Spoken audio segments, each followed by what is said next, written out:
Programme matinal La Connexion. En ce temps de confusion et de panique générale, vous avez besoin de vous connecter au trône de Dieu et de maintenir la communion avec le Seigneur. Cette émission, c'est un temps de connexion divine.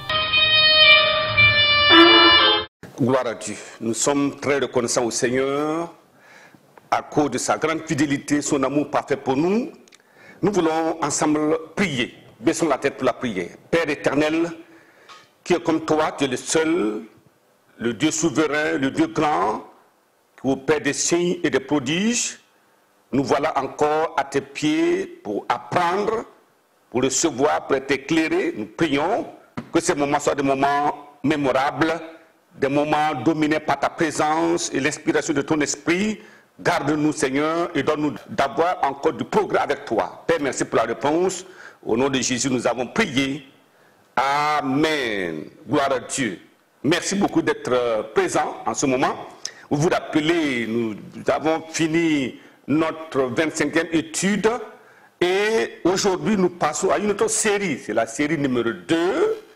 Nous allons alors en ce moment voir l'introduction de la série numéro 2 sur les merveilles de Jésus. Lisons Matthieu chapitre 14, le verset 26 qui nous dit ceci. Quand les disciples le virent marcher sur la mer, ils furent troublés et dirent, c'est un fantôme. Et dans leur frayeur, ils poussèrent des cris, c'est un fantôme. C'est incroyable, ça dépasse la compréhension de l'imagination de l'homme. Alors, en ce moment-là, ils étaient troublés. Alors, voyons le verset 33. Après avoir traversé la mer, le verset 33, ceux qui étaient dans la barque vinrent se prosterner devant Jésus et dire, tu es véritablement le Fils de Dieu. Aucun homme avant lui n'a marché sur les eaux. Alors, à la vue de ceci, une réalité palpable, alors tous ceux qui étaient dans la barque se prosternaient et dirent, vraiment, on en avait entendu parler, on a entendu les prophéties, mais réellement, tu es le Fils de Dieu. Voyons Jean chapitre 20. Jean chapitre 20, le verset 31 nous dit, mais ces choses ont été écrites afin que vous croyiez que Jésus est le Christ, le Fils de Dieu, et qu'en croyant, vous ayez la vie en son nom. Gloire à Dieu. Alors, donc nous venons de terminer avec la première série d'études consacrées à l'identité de Jésus et à sa mission sur la terre. Alors, nous pouvons simplement nous rappeler que Jésus, connu comme le fils de Marie par les uns, ou le fils de Joseph par une minorité non éclairée, ou encore un prophète par une multitude dans l'erreur, est véritablement un envoyé spécial venu du ciel. Alors, sa déité démontrée est incontestable, sa mission analysée se révèle unique et incomparable. Alors, sa venue surnaturelle sur la terre, dans le monde, a fini par convaincre le plus incrédule des hommes que Jésus est, premièrement. Il est porteur d'un message pour le monde. Ça, c'est unanime. Il est un porteur d'un message pour le monde. Deuxièmement, Jésus est un rédempteur unique, connu de Dieu et des hommes. Jésus était aussi le porte-péché, un vicaire ou un substitut qui donna sa vie pour réconcilier les hommes avec Dieu. Voyez. Alors, dans ce que nous avons vu dans les 25 études passées, nous pouvons voir quatrièmement que Jésus est le seul médiateur et souverain sacrificateur à perpétuité. Alors, qu'est-ce qu'on peut retenir encore de l'étude passée? Cinquièmement, nous avons vu que son sang et sa parole guérissaient les malades, délivraient des oppressions démoniaques. Ça, c'était son sang et sa parole. Qu'est-ce qu'on a pu noter encore? On a pu noter que Jésus a vaincu la mort. Il est sorti triomphalement du tombeau. et qu'il est monté littéralement au ciel alors que les disciples étaient avec lui, le regardant partir au ciel. Alors, qu'est-ce qu'on peut dire encore? On peut dire que Jésus est confortablement assis à la droite du Père.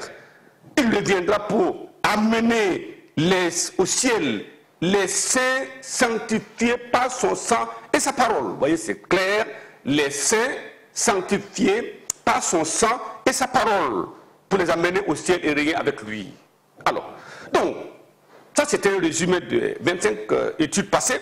Mais en abordant maintenant cette deuxième série, nous pouvons dire que nous passons de la prophétie à la réalité. On peut dire également que nous passons de la révélation à la démonstration. Ce n'est plus le prophète un tel a dit ceci, ce n'est plus Ésaïe, Zacharie a dit ceci, mais c'est de manière palpable et démontré par lui qu'il est vraiment le Fils de Dieu, le Dieu descendu du ciel. Les merveilles de Jésus nous permettent de toucher du doigt l'œuvre extraordinaire du Dieu souverain, dont la toute-puissance est incompréhensible par l'homme mortel. Vous allez jouer, faire des gymnastiques pour comprendre, ça dépasse la portée de l'homme, parce que c'est Dieu exprimé au travers de Jésus-Christ, c'est lui-même Dieu, il est grand, il est puissant, il est incomparable, il est illimité dans son temps, dans sa puissance et dans sa connaissance. C'est comme cela. Alors, c'est une compilation que nous allons voir, une compilation de miracles et de prodiges que l'œil n'avait jamais vu, qu'aucune oreille n'avait entendu auparavant, et ce que jamais quelque chose n'a effleuré l'esprit de l'homme. Regardons 1 Corinthiens chapitre 2. 1 Corinthiens chapitre 2, voyons le verset 10. Il nous dit là-bas, verset 10,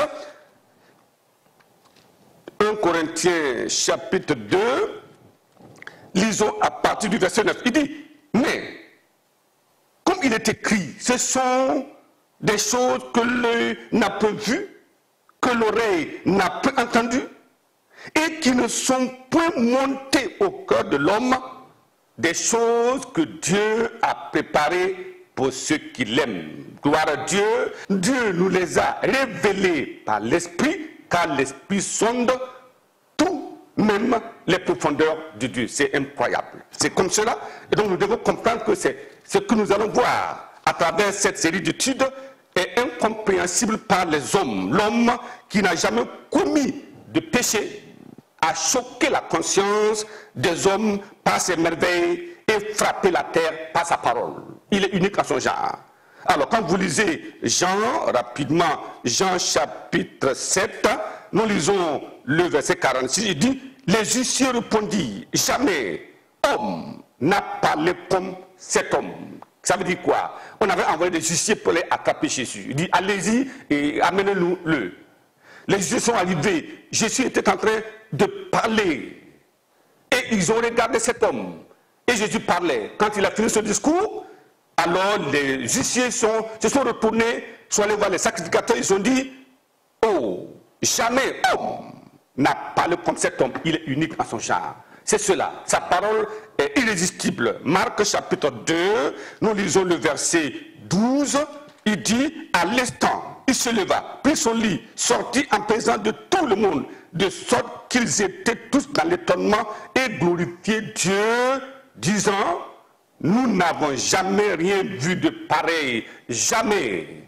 L'histoire du monde n'avait jamais enregistré de telles choses. C'est une compilation des choses extraordinaires que Dieu nous donnerait de comprendre. Alors, à cause de cela, nous vous souhaitons alors une très bonne écoute, afin que sa présence, la présence de Jésus, afin que sa grâce, la grâce de Jésus, afin que sa puissance fasse de vous des hommes et des femmes exceptionnels au nom de Jésus. Il en sera ainsi. Comme vous le croyez, nous allons prier et attendre ces moments. Prions ensemble. Papa, merci pour ta grâce suffisante. Merci pour ton amour véritable.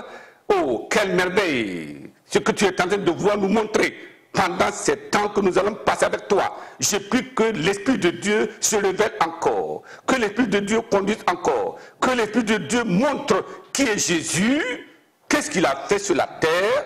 Et je crois que ta grâce abondante dans chaque cœur, nous serons plus forts et plus vainqueurs que jamais au nom de Jésus-Christ. Père, merci pour la réponse. Bénis ton peuple, apporte la vie à ton peuple, glorifie ton nom dans la vie de tous ceux qui t'y entendent et qui écoutent, et que ta grâce abonde dans leur vie, et qu'ils soient heureux, et que la santé, la vie abondante leur soit accordée de ta part au nom de Jésus. Père, merci pour la réponse. Au nom de Jésus, nous avons prié.